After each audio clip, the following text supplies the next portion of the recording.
ನಿಮಗೆಲ್ಲ ನಮ್ಮ ಹೊಸ ವರ್ಷ ಆಚರಣೆ ಆಗ್ತದೆ. ನಿಮಗೆಲ್ಲ ಗೊತ್ತು. ಚೈತ್ರ ಬದುಕು ಧರೆಗೆ ವಸಂತ ಆಗಮನ ಹುಲಿಗೆ ಹೊಸ ಚಿಗುರು ಹೊಸ ಪೈರು ಎಲ್ಲೆಡೆಯೂ ಹಚ್ಚ ಹಸಿರು. ಹೊಸ ಚಿಗುರು ಹೊಸ ಪೈರು ಎಲ್ಲೆಡೆಯೂ ಹಚ್ಚ ಹಸಿರು. ಎಳೆದ ತರುವುದೆಮ್ಮ ಮನಗೆ ಹೊಸ ವರ್ಷದ ತೇರು ಹೊಸ ಹರ್ಷದ ತೇರು. ಉರಿ ಬಿಸಿಲು ಒಣ ಫಸಲು ಕೇಕು ಬೇಕು ಕತ್ತರಿಸಲು.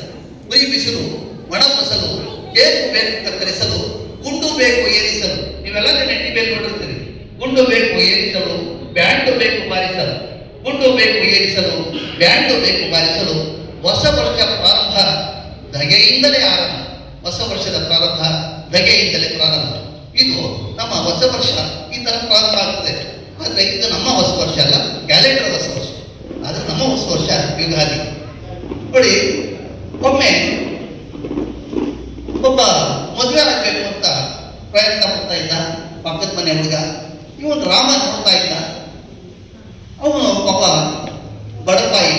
ಯಾಕೆ ಮದುವೆ ಆದ ಅಂದ್ರೆ, ಆ ಹೆಣ್ಣು ದಪ್ಪ ಈ ಹೆಣ್ಣು ಕಪ್ಪು, ಇವಳೋ ಕುಳ್ಳಿ ಅವಳೋ ಬೆಳ್ಳಿ.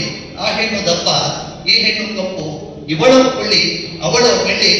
ಎನ್ನುತ್ತಲಿದ್ದ ಮನ್ಮಥನೊಬ್ಬ ಎನ್ನುತ್ತಲಿದ್ದ ಮನ್ಮಥನೊಬ್ಬ ಮದುವೆಯಾದನು ರತಿ ಅಂತವ. ಎನ್ನುತ್ತಲಿದ್ದ ಮನ್ಮಥನೊಬ್ಬ ಮದುವೆಯಾದನು ರತಿ ಅಂತವಳ. ಅವಳ ಬಾಯೋ ಬೊಂಬಾಯಿ ಬವಣೆ ಪಟ್ಟ ಬಡಪಾಯಿ. ಅವಳ ಬಾಯೋ ಬೊಂಬಾಯಿ ಬವಣೆ ಪಟ್ಟ ಬಡಪಾಯಿ. ಇದನ್ನ ನೋಡ್ತಾನ ನಮ್ಮ ರಾಮ. ಈ ಕಡೆ ಪಕ್ಕದಲ್ಲಿ ನೋಡಿದ್ರೆ ಅವನು ಲವ್ ಮ್ಯಾರೇಜ್ ಆಗ. ಇವನೇನು ಅರೇಂಜ್ ಮ್ಯಾರೇಜ್ ಆದ. ಅದು ನೋಡಿ ನೋಡಿ ನೋಡಿ ಸುಸ್ತಾಗಿ ಮದುವೆ ಆದ. ಅವನು ಲವ್ ಮ್ಯಾರೇಜ್ ಆದ. ಯಾಕಂದ್ರೆ ನಮ್ಮ ಹುಡುಗ ಬೇಕಂದ ಹೂನ ತಗೊಂಡೋಗಿ ಮಾಡ್ಕೊಂಡ ಕಾಲ್ಗುಣ. ನಮ್ಮ ಹುಡುಗ ಬೇಕಂದ ಹೂನ ತಗೊಂಡೋಗಿ ಮಾಡ್ಕೊಂಡ ಕಾಲ್ಗುಣ. ಕಾಲಿಗೆ ಡ್ರೆಸ್ ಮಾಡಿದ್ದು ನರ್ಸ್ ಕೂಲಿನ. ಕಾಲಿಗೆ ಡ್ರೆಸ್ ಮಾಡಿದ್ದು ನರ್ಸ್ ಕೂಲಿನ. ಅವರಿಬ್ಬರು ಸೇರಿ ಹಾಡಿದ್ರು ಪ್ರೇಮಗಾನ. ಅವರಿಬ್ಬರು ಸೇರಿ ಹಾಡಿದ್ರು ಪ್ರೇಮಗಾನ. ಇದಕ್ಕೆಲ್ಲ ಕಾರಣ ನಾನ ಅಲ್ಲ, ಲೂನ. ಇದಕ್ಕೆಲ್ಲ ಕಾರಣ ನಾನ ಅಲ್ಲ, ಲೂನ. ಲೂನಾದಿಂದ ಹೋಯ್ತು ನನ್ನ ಮಾ, ಲೂನಾದಿಂದ ಹೋಯ್ತು ನನ್ನ ಮಾ. ಇದನ್ನ ನೋಡ್ತಾ ಇದ್ದ. ಈ ಕಡೆ ನೋಡಿದ್ರೆ ಲವ್ ಮ್ಯಾರೇಜ್ ಆಗಿದ್ದಾನೆ. ಇವ್ರು ನೋಡಿದ್ರೆ ಅರೇಂಜ್ ಮಾಡಿದ್ದಾನೆ, ಅರೇಂಜ್ ಮ್ಯಾರೇಜ್ ಆಗಿದ್ದಾನೆ. ನಾನೇ ಯಾಕೆ ಮ್ಯಾರೇಜ್ ಆಗೋದು ಹೊಡಿ ಅದನ್ನು ಕೇಳ್ದ ಗುರುಗಳನ್ನ. ಏನ್ ಸರ್, ಲವ್ ಮ್ಯಾರೇಜ್ ಆದ್ರೆ ಒಳ್ಳೇದ ಅರೇಂಜ್ ಮ್ಯಾರೇಜ್ ಆದ್ರೆ ಒಳ್ಳೇದ? ಹೊಳಪ್ಪ, ಎರಡಕ್ಕೂ ಏನು ವ್ಯತ್ಯಾಸ ಅಂದ್ರೆ, ಲವ್ ಮ್ಯಾರೇಜ್ ಅಂದ್ರೆ ಅವರೇ ದೊಡ್ಡ ಹಳೆದಲ್ಲ ಅವ್ರು ಬಿದ್ದಿರ್ತಾರೆ.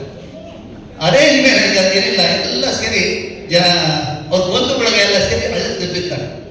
ಅಕಸ್ಮಾತ್ ಹಳದಲ್ಲಿ ಕಷ್ಟ ಅಂದ್ರೆ ಎತ್ತಕ್ಕೆ ಯಾವ ಇರಲ್ಲ. ಲವ್ ಮ್ಯಾರೇಜ್ ಆದ್ರೆ.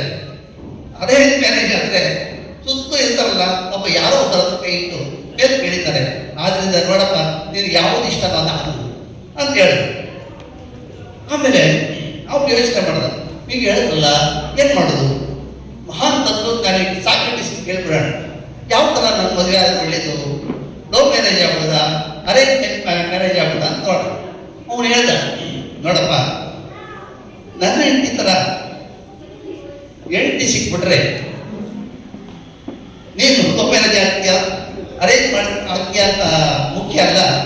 ನನ್ನಂತ ಹೆಂಡತಿ ನಿನಗೆ ಸಿಕ್ಬಿಟ್ರೆ ನೀನು ತತ್ವಜ್ಞಾನಿ ಆಗ್ತೀಯ. ಏನೋ ಒಳ್ಳೆ ಹೆಂಡತಿ ಸಿಕ್ಕಿದ್ರೆ ಸಂಸಾರ ಮಾಡ್ತೀಯ. ಅರೆ ಏನಪ್ಪ ಹಿಂಗೆ ಹೇಳ್ಬಿಟ್ಟಲ್ಲ ಇವರು. ಆಯ್ತು, ಟಿವಿ ಕೇಳೋಣ. ಟಿವಿ ಕೇಳಿದ್ರೆ ಯಾಕೆ ಅಂತ ನೋಡೋಣ. ಟಿವಿ ಕೇಳಿದ್ರೆ, ಏನು ಸ್ವಾಮಿ ಮದುವೆ ಆಗ್ಬೇಕು ಅಂತಿದ್ದೀನಿ, ಯಾಕೆ? ಅವರು ಒಂದು ತಗ್ಗನೆ ಹೇಳ್ಬಿಟ್ಟು, ಎಲ್ಲಿ ಎದನೋ ಅಂತಂದು ಅದು ಎಲ್ಲಿ ಎದಕ್ಕೂ ಹೆಣೆಯುವನು, ಎಲ್ಲಿ ಎದನೋ ಅಂತಂದು ಅದು ಎಲ್ಲಿ ಎದಕ್ಕೂ ಹೆಣೆಯುವನು.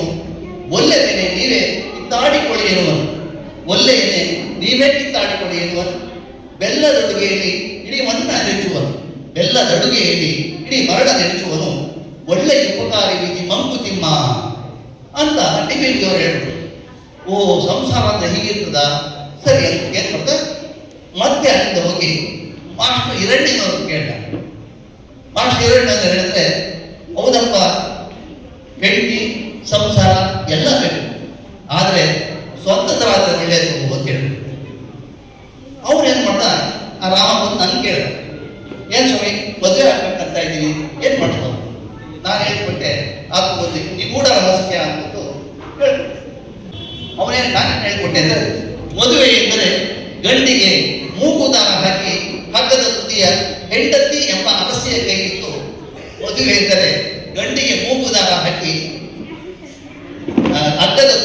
ಹೆಂಡತಿಯ ಮನಸ್ಸೆಯ ಕೈಗಿತ್ತು ತಾಡಿ ಎಂಬ ಪರವಾನಗಿ ನೀಡುವ ಮುಖಾಂತರ ಗಂಡನೆಂಬ ಬಡಪಾಯಿಯ ಜುಟ್ಟು ಹೆಂಡತಿಯ ಕೈ ಇಡುವ ಸಂಪ್ರದಾಯ.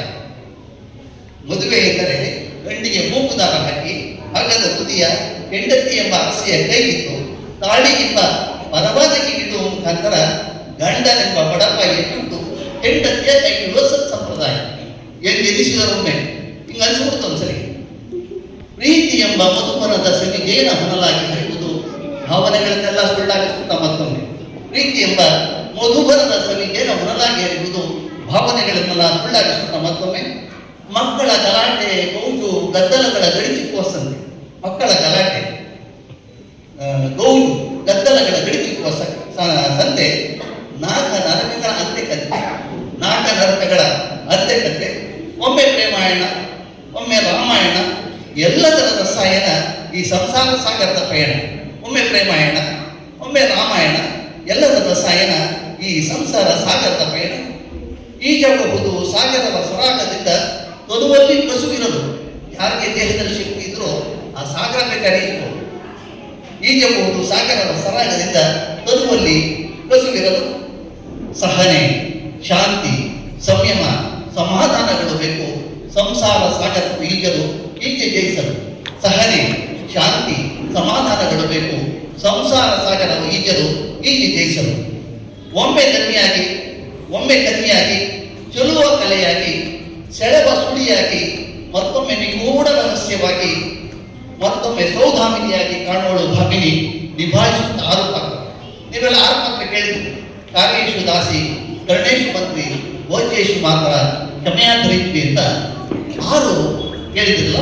ಅದನ್ನ ಈ ತರ ಒಮ್ಮೆ ಧ್ವನಿಯಾಗಿ ನಾವು ಹೇಳಿದ ಮಾತು ಕೇಳ್ತಾ, ಒಮ್ಮೆ ಧ್ವನಿಯಾಗಿ ಫೈನಾನ್ಸ್ ಮಿನಿಸ್ಟರ್ ನಾವು ಕೇಳಿದಾಗ ಹಣ ಕೊಡುವಂತ ಫೈನಾನ್ಸ್ ಮಿನಿಸ್ಟರ್ ಆಗಿ, ಚೆಲುವ ಕಲೆಯಾಗಿ, ಚೆಲುವಿನ ಪುತ್ಥಳಿಯಾಗಿ, ಸೆಳೆವ ಸುಳಿಯಾಗಿ. ಈ ಪ್ರೀತಿ ಅಂದ್ರೆ ಹಾಗೆ ಸುಳಿತರ ತಮಗೆ ತನ್ನ ಬಳಿ ಹೇಳಿ ಒಮ್ಮೊಮ್ಮೆ ನಿಗೂಢ ರಹಸ್ಯವಾಗಿ, ಏನು ಗೊತ್ತಾಗಲ್ಲ ಏನಪ್ಪ ಇದು ಆಗಿದೆ ಅಂತ ನಿಗೂಢ ರಹಸ್ಯವಾಗಿ, ಮತ್ತೊಮ್ಮೆ ಸೌಧಾಮಿನಿಯಾಗಿ, ಅಂತಂದ್ರೆ ಶಾಕ್ ಇದ್ದಂಗೆ ಸೌಧಾಮಿನಿಯಾಗಿ ಕಾಣುವಳು ಭಾಮಿನಿ ನಿಭಾಯಿಸುತ್ತ 6 ಪಾತ್ರ.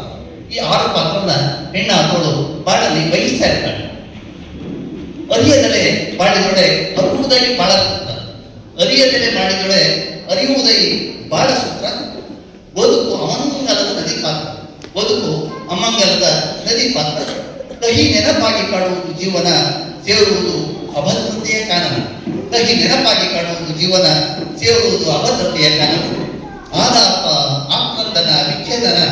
ಆಲಾಪ ಆಕ್ರಂದನ ವಿಚ್ಛೇದನ.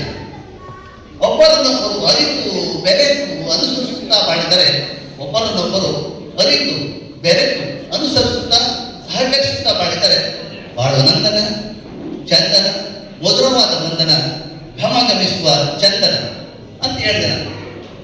ಈ ಕವಿತೆ ಕೇಳ್ಬಿಟ್ಟು ಅವನೇನ್ ಮಾಡ್ದ, ಮದುವೆ ಆಗ್ಬಿಟ್ಟ. ಮದುವೆ ಆದ್ಮೇಲೆ ಸಣ್ಣ ಪುಟ್ಟ ಜಗಳ ಬಂದೇ ಬರುತ್ತಲ್ಲ, ಅವಾಗ ಜಗಳ ಬರ್ತಾ ಇತ್ತು. ಅವಾಗ ಬಂದ ಗುರುಳೆ ಗುರುಳೆ ನಾನು ಏನ್ ಮಾಡ್ಬೇಕು, ಹಿಂಗೆ ಆಗ್ಬಿಟ್ಟಿದ್ದೀನಿ. ನಾನು ಹೇಳಿದೆ, ನೋಡಪ್ಪ, ಎಲ್ಲರೂ ಮನೆಯಲ್ಲೂ ಸಹ ಇದ್ದೇ ಇರುತ್ತೆ, ಗಂಡ ಹೆಂಡತಿಯಲ್ಲಿ ಜಗಳ ಇದ್ದೇ ಇರುತ್ತೆ. ಒಂದು ಕೆಲಸ ಮಾಡು, ನಿನಗೆ ಶಾಂತಿ ನೆಮ್ಮದಿ ಎಲ್ಲ ಬೇಕು ಅಂತ ಅಕಸ್ಮಾತ್ ಇಲ್ಲಿರೋರು ಬೇಕಾದ್ರೂ ಉಪಯೋಗಿಸ್ಕೋಬಹುದು. ಶಾಂತಿ ನೆಮ್ಮದಿ ಎಲ್ಲ ಬೇಕು ಅಂತಂದ್ರೆ ನೀನು ಅವ್ರಿಗೆ ಈ 6 ಮಂತ್ರ ನಾವು ಬೇಕು. ಈ 6 ಮಂತ್ರ ನೀವು ಹೇಳ್ತಾ ಇದ್ರೆ ನಿನ್ನ ಸಂಸಾರ ಘಮಘಮ ಅಂತಿರುತ್ತೆ, ಇಲ್ಲ ಅಂದ್ರೆ ಘಮಘಮ ಅಂತ ಬಿಡ್ತಾ ಇರುತ್ತೆ. ಅದಕ್ಕೆ ಏನು ಸಮಯ ಹೇಳಿ ನನಗೆ 6 ಮಂತ್ರ ನೋಡು.